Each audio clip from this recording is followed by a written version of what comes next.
안녕하십니까.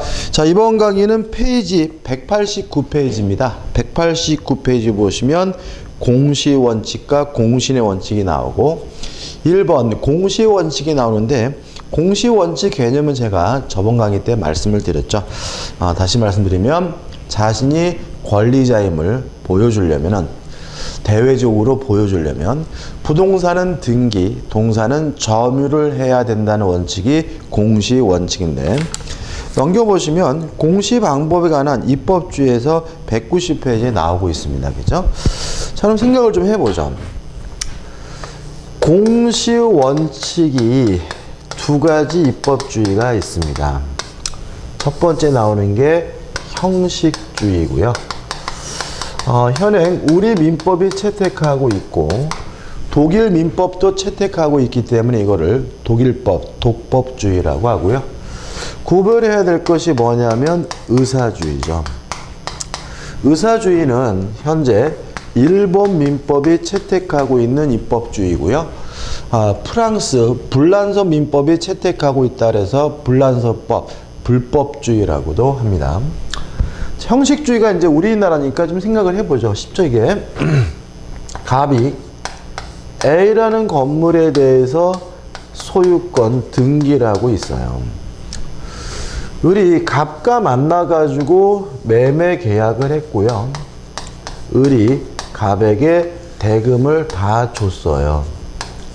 그래도 아직 을에게는 뭐가 없는 거죠? 소유권이 없는 거죠.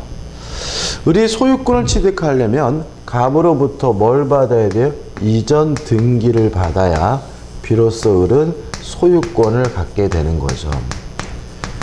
그러면 을의 입장에서는 등기라는 특별한 형식을 갖춰야지만 소유권을 취득한다. 그래서 이것을 형식주의라고 하는 거고요. 또 갑에서 을로 물권이 넘어오려면 물권 변동이 성립되려면 등기가 필요하다 그래서 이거를 우리가 다른 말로는 뭐라 그러냐면 성립요건주의라고 하는 거죠. 이에 반해서 의사주의는 다릅니다. 갑이 A라는 건물에 대해서 등기를 하고 있고 소유권이 있는데 을이 갑과 만나서 매매 계약을 하고 을이 대금을 다 줬거든요. 그랬더니 갑이 뭐라 그러냐면 미소를 지으면서 이제부터 네 거래요. 다시 말하면 갑이 을에게 소유권을 넘겨준다는 의사의 합치만 있다면 을이 자기 앞으로 등기를 안 해도 소유권을 갖게 되는데 이걸 우리가 뭐라 그러냐면 의사주의라고 하는 거죠. 뭘 안 해도요? 등기를 안 해도. 뭐만 있으면요? 의사만 합치만 되면. 자, 그럼 여기서 의문이 생깁니다. 뭐하러 을이 자기 앞으로 등기를 하느냐? 그죠? 등기해봤자 세금만 내잖아요? 여기서 문제가 생길 수가 있는데 을이 마음이 바뀌어가지고 요 토지, 부동산을 병한테 팔아먹고 병한테 이전 등기를 해줘버리면 을은 자신의 소유권을 가지고 병에게 뭐 하지 못하냐면 대항하지 못해요. 그러면 을이 등기를 하는 이유가 소유권을 취득하려고 등기하는 게 아니죠. 병과 같은 사람에게 대항하기 위해서 등기하는 거다 해서 이 의사주의를 우리가 다른 말로는 뭐라 그러냐면 대항요건주의라고 하는 거죠. 이해되시죠? 자, 그럼 여기서 또 의문이 생깁니다. 아니, 왜 재수없게 쪽발이 거, 일본 거까지 우리가 공부를 해야 되느냐? 자, 문제는 이 의사주의가 일본 게 아니라는 점이에요. 우리 민법은요, 60년 1월 1일부터 시행이 됐어요. 그러면 60년 1월 1일 이후부터 우리나라가 형식주의라는 점은 의문이 없는데 59년 12월 31일까지 우리나라에 민법이 없었다는 얘기잖아요. 그러면 어느 나라 민법을 쓰고 있었느냐? 일본 민법을 쓰고 있었다는 거죠. 따라서 59년 12월 31일 이전에는 우리나라가 뭐였던 거죠? 의사주의였던 거고요. 교재를 보다 보면은 구법이란 말이 나와요. 이 구법이 뭐냐면 일본 민법을 말합니다. 그러니까 일본 민법 그러면 쪽팔리니까 옛날 민법에서 국법이라는 말을 쓰고 있고요. 아무튼 간에 요 날짜까지는 기억할 필요는 없지만 우리가 과거에 의사주의를 채택하고 있었다는 거는 좀 생각해 보실 필요가 있는 부분이에요. 참고로 여러분들의 기억을 돕기 위해서 말씀을 드리면 저희 아버님은 돌아가셨는데 저희 아버지가 생존에 계셨으면 이제는 92세 이 정도 됐을 것 같은데 근데 저희 아버님 연배의 어르신들은 등기필증을 권리증이라고 해서 굉장히 중요시 하세요. 그거를 서류 봉투에 넣어가지고 대충 보관하는 게 아니라 장롱 깊숙이 보관하시고 계시거든요. 그래서 저희 아버님도 돌아가실 때 아주 참는데 힘들었어요. 자식들한테도 잘 안 보여준단 말이죠. 근데 실제로 그거 별로 쓸모없는 서류입니다. 아니, 쓸모없다기보다는 큰 의미가 없어요. 잊어버려도요, 애들이 낙서하더라도 나중에 그 부동산을 팔 때 법무사한테 잊어버렸습니다라고 말 한마디 하면 끝나는 거거든요. 중요한 서류는 아니란 말이죠. 근데 왜 그렇게 중요하게 생각하시느냐? 의사주의 법자에서 교육을 받으셨기 때문에 그래요. 만약 여러분들이 의사주의 법자인 상태에서 교육을 받으시면 어떻게 배우겠어요? 서류 잊어버리면, 땅 문서 잊어버리면 땅 팔아먹을 수가 있고, 그 땅 팔아먹게 되면 땅을 어떻게 해요? 날린다. 굉장히 뭐죠? 소중하게 생각해야 된다. 이런 교육을 받으셨겠죠? 그런 교육이 어떻게 해요? 나이 들어서도 어떻게 해요? 머릿속에 남아 계시는 거죠. 그리고 우리가 TV 문학관 같은 옛날 드라마 보면은 갑돌이하고 갑순이하고 눈이 맞아가지고 물레방앗간에서 만나죠. 꼭 그저 밤에 도망갑니다. 도망갈 때 꼭 뭘 들고 가냐면 땅 문서나 집 문서를 들고 가는 경우가 가끔 있어요. 그것도 현대적인 시각에서는 의미가 없습니다. 그거 가져가 봐야 빳빳해서 휘주로도 못 쓴단 말이죠. 근데 왜 그러느냐? 그 드라마의 시대적 배경이 의사주의라는 거죠. 땅 문서, 집 문서 들고 가면 뭐 할 수 있어요? 팔아먹을 수가 있고, 팔아먹게 되면 아버지가 땅을 날리고 집을 날린단 말이죠. 그래서 이런 땅 문서, 집 문서를 가지고 도망간다라는 것은 다 뭐예요? 의사주의 법제에서 맞는 내용이면 우리가 이해할 수가 있고요. 재밌는 거는 우리도 아직도 영향을 받고 있다는 거죠. 저도 마찬가지입니다. 저도 말로는 그거 별로 쓸모없는 서류입니다 라고 말은 하지만 저도 그거 어떻게 해요? 서류 봉투에 넣어가지고 장롱 깊숙이는 아니지만 보통 이 서랍 같은 데 이렇게 보관해 주는 것이 신중하게 그죠? 잘 보관하는 것은 결국 의사주의 법제의 영향이다 라고 생각하시면 됩니다. 아무튼 우리는 현재 뭘 취하고 있죠? 형식주의를 채택하고 있고요. 또 하나 마지막으로 만약에 이 공시의 원칙을 물권이 변동되려면은 등기해야 된다 이렇게 이해하게 되면 공시의 원칙에 형식주의밖에 안 들어와 버려요. 근데 의사주의도 뭐의 일종이에요? 공시의 원칙의 일종이죠. 그럼 생각해 보자고요. 공시의 원칙이란 자신이 권리자임을 대외적으로 보여주려면 뭘 갖춰야 돼요? 등기를 갖춰야 된다. 이게 뭐예요? 공시의 원칙이잖아요. 그럼 의사주의도 자신의 소유권을 가지고 병에게 대항하려면 뭐가 필요해요? 등기가 필요하다는 말은 자신이 소유자임을 대외적으로 보여주기 위해서는 등기가 필요하다는 얘기고요. 따라서 의사주의도 뭐가 관철되고 있는 거죠? 공시 원칙이 관철되고 있다는 거 잊지 마시기 바랍니다. 교재 190페이지 한번 쭉 읽어보시면 되고요. 그 다음에 오른쪽 191페이지 보시면 뭐가 나오죠? 공신의 원칙이 나오죠. 자, 이건 뭐냐면 부동산은 등기, 동사는 점유와 같은 공시 방법을 신뢰하고 거래한 사람을 보호해 준다면 이걸 공자고 신자고 따서 공신의 원칙이라고 합니다. 결론은 우리 민법은 부동산 등기에 대해서는 공신의 원칙을 인정하지 않아요. 따라서 등기부를 묻고 거래하더라도 뭐 받지 못해요? 보호받지 못해요. 굉장히 의아스러운 문제인데, 자, 뭐 이유는 여러 가지 있지만 우리가 한번 가장 쉽게 말씀드리면 절대적 무효가 원칙입니다. 그 말은 제3자는 뭐라 하더라도요, 선이라 하더라도 보호받지 못하는 것이 원칙이라는 거죠. 그래서 예를 들어서 매매가 무효고 등기가 무효면 그 등기를 믿고 거래했더라도 선이라 하더라도 보호받지 못한다는 거죠. 이런 것과 결합이 되는 거예요. 그래서 우리는 부동산 등기에 대해서 공신의 원칙 인정하지 않으므로 무효인 등기를 믿고 거래하더라도 뭐 받지 못하죠? 보호받지 못하는 것이 원칙이라는 거 꼭 기억해 두셔야 되고요. 그 다음에 동산의 점유에 대해서는 공신의 원칙을 인정해요. 동산의 점유에 관한 공신의 원칙은 선의취득이라고 해서 뒤에서 따로 공부할 겁니다. 그래서 이 공신의 원칙에 관한 구체적인 내용은 선의취득할 때 설명드릴 거니까 요 151페이지 부분 한번 쭉 읽어보시는 부분인 거죠.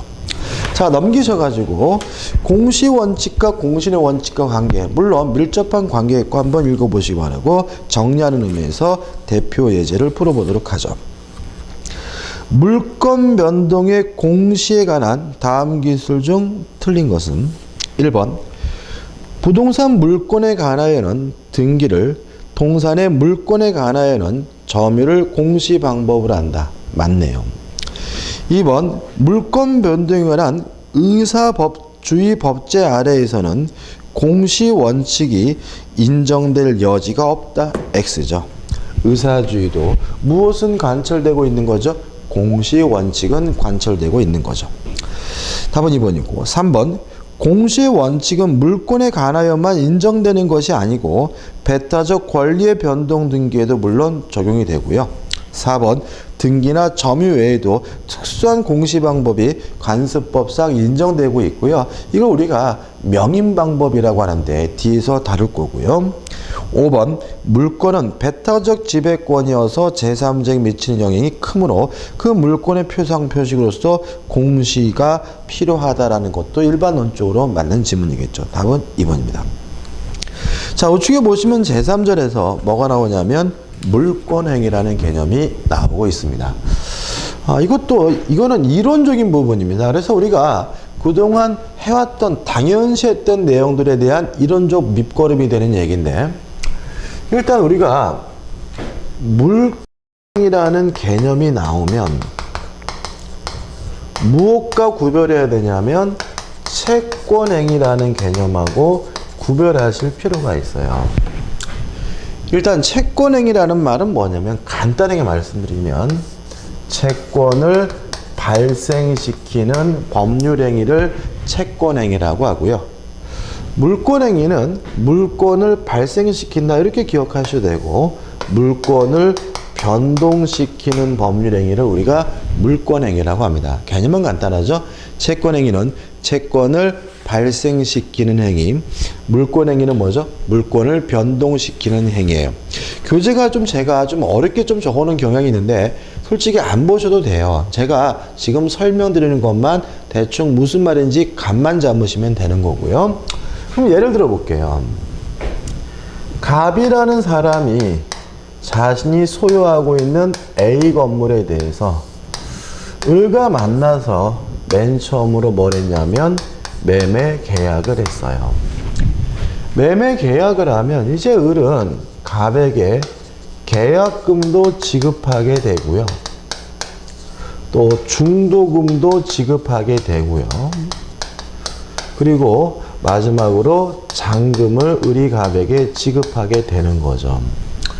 그러면 이제 갑의 입장에서는 잔금까지 받았다면 이전 등기 서류를 을에게 교부하게 되고요. 을이 이 서류를 교부받아서 자기 앞으로 이전 등기를 하게 되면 모든 절차가 다 뭐 하게 되냐면 끝나게 되는 거죠. 여기서 1, 2, 3, 4, 5번 중에서 채권행위는 요 매매 계약이 채권행위가 되겠죠. 왜냐하면 매매 계약을 함으로써 을은 이전 등기해달라고 요구할 수 있는 채권이 발생하게 되고요. 또 매도인인 갑은 대금을 달라고 요구할 수 있는 뭐가요? 채권이 발생하죠. 따라서 매매 계약은 쌍방의 채권을 발생시키고 있으므로 대표적인 뭐가 돼요? 채권행위가 되는 거죠. 이에 반해서 물권행위는 5번이 되겠죠. 물권이 변동되는 행위라는 말은 갑에서 을로 소유권이 넘어가는 행위잖아요. 근데 우리는 물권 변동에 있어서 뭘 취해요? 형식주의를 취하니까 이전 등기를 해야 비로소 뭐가 넘어가요? 소유권이 넘어가죠. 따라서 소유권이 넘어간다. 물권을 변동시키는 것은 결국 요 이전 등기하는 것이 뭐가 되는 거죠? 물권행위가 되는 겁니다. 지금 제가 설명드리고 있는 거는 학설 대립이 굉장히 심한 부분인데 여러분들이 가장 이해하기 편한 학설을 선택해서 설명드리는 거예요. 이해되시죠? 그죠? 자, 그 다음에 이제 부동산 거래는 이래요. 근데 우리가 콩나물을 산다 또는 담배를 구입한다, 이러한 현실 거래에서는 이러한 모든 것들이 하나의 행위로 융합해서 이루어지죠. 그렇지 않습니까? 예를 들어서 제가 담배를 사러 가서, 담배가 좀 그런가요? 컵라면을 사러 가서 아가씨 컵라면 파십시오 그랬더니 그쪽에서 예 팔겠습니다. 아, 매매 계약이 성립됐군요. 자, 매매 대금을 받으십시오. 대금을 지급했더니 그쪽에서 컵라면을 인도해 준다. 이렇게 나눠서 행위를 하지는 않죠. 그죠? 나눠서 행위라면 정신병원 실려갈 수 있죠. 그죠? 보통 어떻게 합니까? 아가씨 컵라면 하나 주세요라고 하면서 돈하고 물건도 어떻게 같이 나가고 그쪽에서 바로 뭐에 인도해 준단 말이죠. 그럼 다시 말하면 이러한 계약을 하고 대금을 지급하고 재산권을 이전하는 것이 현실 거래에서는 뭐예요? 융합해서 이루어지게 되는 거죠. 자, 그러면 두 가지 거래가 있는 겁니다. 부동산 거래처럼 채권행위와 물권행위를 명백히 구별할 수 있는 거래가 있고요. 또 컵라면을 산다, 담배를 산다 같은 현실 거래처럼 어디까지가 채권행위고 어디까지가 물권행위인지 구별하지 못하는 현실 거래도 있겠죠. 두 가지 거래가 있는데 둘 중에 만약에 부동산 거래를 원칙적 거래로 이해하게 되면 물권행위와 채권행위를 명백히 구별할 수 있다라고 이해할 거고요. 이걸 우리가 뭐라 그러냐면 독자성 긍정설이라고 하는 거죠. 이에 반해서 무슨 소리냐? 부동산을 자주 사냐? 컵라면을 자주 사냐? 오히려 현실 거래가 원칙적 거래다. 그러면 융합돼서 이루어지는 것으로 이해하는 것이니까 어디까지가 물권행위인지 어디까지가 채권행위인지 뭐 하지 못하겠어요? 구별하지 못하겠죠. 그럼 이게 뭐가 되냐면 물권행위의 독자성, 뭐가 되냐면 부정설이 되는 거죠. 그 다음에 독자성을 긍정하게 되면 다시 무인성설 또는 무인설과 유인성설 또는 유인설로 나뉘고요. 독자성을 부정하게 되면 항상 뭐로 오게 되냐면 유인설로 오게 됩니다. 자, 이게 무슨 얘기냐면 채권행위가 무효, 취소, 해제가 됐을 때 물권에 영향을 주느냐, 영향을 안 준다라고 이해하는 견해가 무인설이고요. 얘가 무효면 얘도 무효다, 영향을 준다라고 이해하는 견해가 유인설이에요.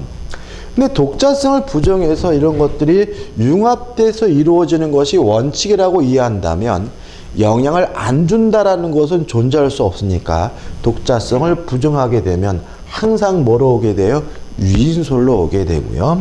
결론은 우리 학설은요, 독자성을 긍정하고 무인설을 취하는 것이 우리 학설의 태도고요. 독자성을 부정하고 유인설을 취하는 것이 우리 판례의 태도라는 거죠. 왜 이렇게 판례와 학설이 대립하게 되냐면 독자성을 긍정하고 무인설은 독일 민법에, 독일 민법 대개배라고 그러는데 독일 민법의 명문으로 규정이 되어 있기 때문에 그래요. 자, 이게 무슨 말이냐 이런 얘기죠. 학설을 주장하려면요, 저명한 교수님이셔야죠. 우리가 배우는 학설은 다 한국 학설인데 민법은 그래요. 다 외국 학설이 아닙니다. 제가 여기서 여러분들한테 뭔가 멋있는 이론을 핀다고 해서 저의 얘기가 슬프게도 학설일 수는 없습니다. 그러니까 뭔가 자기의 독자적인 학설을 주장하려면은 뭐 유명한 대학의 저명한 교수님쯤 돼야 학설을 주장할 수 있고요. 우리나라 실정상 유명한 대학의 저명한 교수가 되려면 독일로 유학 갔다 와야 돼요. 그러면 독일 가서 어느 나라 법을 배워요? 독일 민법을 공부하고 오신단 말이죠. 그럼 그분들은 독자성도 긍정하고 무인서를 열심히 공부하고 오시니까 한국에 오셔서도 무인서를 취하게 되는 거고요. 이에 반해서 판례는 누가 만드냐면 판사님들이 만드시는데, 판사는 어떻게 되는 거죠? 저보다 연배가 많으신 분들이니까 대법원 판사들은 뭐죠? 절 같은 데 틀어박혀서 필승 해가지고 미친 듯이 공부해서 판사 되시는 거잖아요. 다시 말해 이분들은 독일 민법이 어떻게 생겼는지에 대해서 전혀 관심이 없어요. 오로지 뭐만 관심이 있냐면 현실만 관심이 있을 테니까 현실 거래를 원칙적 거래로 이해하겠죠. 그래서 우리 대법원 판례는 독자성도 부정하고 유인설로 가게 됩니다. 여기까지 이해하시면 되는 거죠. 시험에 잘 나오는 부분은 아니고요. 가끔 나오긴 하는데 정리하는 의미에서 문제 풀고 끝낼 겁니다. 중요한 건 아닙니다. 197페이지 보시면 대표 예제 해가지고 다음 중 잘못된 것이 나와 있죠. 1번. 물권행위의 무인성을 인정하기 위해서는 물권행위의 독자성이 인정되어야 한다. 맞나요? 독자성을 부정하게 되면 항상 뭐로 가요? 유인설로 가니까 무인설을 인정하려면 독자성을 뭐예요? 긍정해야 되겠죠. 맞네요. 2번. 우리 민법은 독일 민법과는 달리 물권행위의 무인성을 인정할 수 있는 근거 규정을 두지 않고 있다. 맞나요? 자, 학설이 뭐라고요? 독일 민법에 규정되어 있는 거를 주장한다 그랬죠? 우리 민법은 그런 거 없어요. 2번도 뭐죠? 맞는 거죠. 3번. 판례는 물권행위의 독자성과 무인성을 인정하는 입장을 취하고 있다. X죠. 우리 판례는 독자성도 부정하고 무엇도요? 유인설도 취하고 있음을 주의하시기 바라고요. 4번. 법률행위로 인한 부동산 물권 변경, 부동산의 물권의 득실 변경. 등기하여 그 효력을 경이다. 맞죠? 이게 뭐예요? 형식주의고. 5번. 당사자 간에 특약이 있는 경우에도 얘는 종물도 독립하여 거래의 객체가 될 수 있다. 물론 5번도 뭐죠? 맞는 질문입니다. 자, 여기까지죠. 그죠? 자, 그럼 여기까지 왔고 이제 우리가 뭐 학설은 이런 게 있다 정도고 요 판례를 가지고 어떻게 사건이 해결되는지를 한번 생각해 볼게요. 우리는 그동안 수업하면서 유인설이다, 독자성이 부정된다는 말은 제가 한 번도 드린 적이 없지만 요 판례를 근거해 설명드렸거든요. 한번 생각해 보죠. 자, 이런 얘기입니다. 갑이 을과 만나가지고 매매 계약을 하고 갑이 을에게 이전 등기를 해줬어요. 근데 요 갑과 을 간의 매매가 무효예요. 채권행위가 무효인 거죠. 그럼 우리 판례는 유인설을 취하니까 매매가 무효면 무엇도 무효죠? 등기도 무효죠. 누구 거죠? 갑 거. 갑에게 이미 뭐가 있는 거죠? 소유권이 있는 거고요. 따라서 갑은 을에게 네 등기는 무효다. 뭐 하게 되냐면 말소 등기를 청구하게 되고요. 이때 이 말소 등기 청구권은 물권이 있는 사람이 청구하는 거니까 법적 성질이 뭐가 되는 거죠? 물권적 청구권이 된다. 우리가 많이 했었고 이런 것들이 다 뭐예요? 유인설에 근거한 해설인 거죠. 이해되시죠? 여기까지 우리 판례가 아주 간명하고 좋습니다. 근데 우리 판례에 좀 문제점이 있어요. 예를 들어 볼게요. A에서 B로 B에 등기해주고 B에서 C로 등기해주고 C에서 D로 매매계약으로 등기를 줬어요. 그죠? 근데 만약에 매매가 무효고 등기가 무효면 우리는 절대적 무효가 원칙이고 등기에 대해서 공신의 원칙 인정하지 않기 때문에 C의 등기도 무효고 D의 등기도 무효겠죠. 그럼 누구 거예요? A 거. 그럼 A에게 뭐가 있어요? 소유권이 있다. 이게 뭐예요? 유인설이잖아요. 그죠? 그러면 소유권, 물권은 모든 사람에게 주장할 수 있는 절대권이니까 직접 D에게 네 등기 무효니까 말소해달라고 뭐 할 수 있어요? 청구할 수 있겠죠? 근데 문제는 D의 등기를 말소하면 등기 명의가 C로 가요. 그죠? 그럼 또다시 A는 C에게 말소 등기를 청구해야 되고요. 그러면 또 등기가 누구한테 가요? B로. 그러면 A가 자기 명의의 등기를 회복하기 위해서는 몇 번은 말소 청구해야 돼요? 이 경우에는 3번이죠.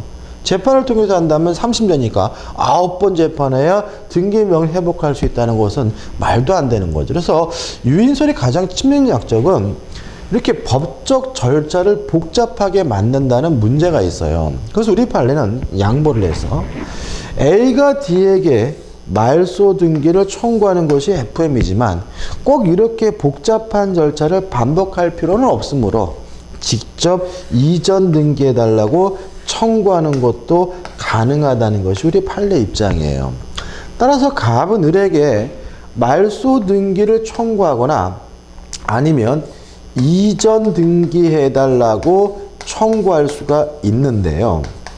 요 이전 등기 청구는 정확하게 뭐라 그러냐면 진정 명의 회복을 원인으로 한 이전 등기 청구라고 하고요.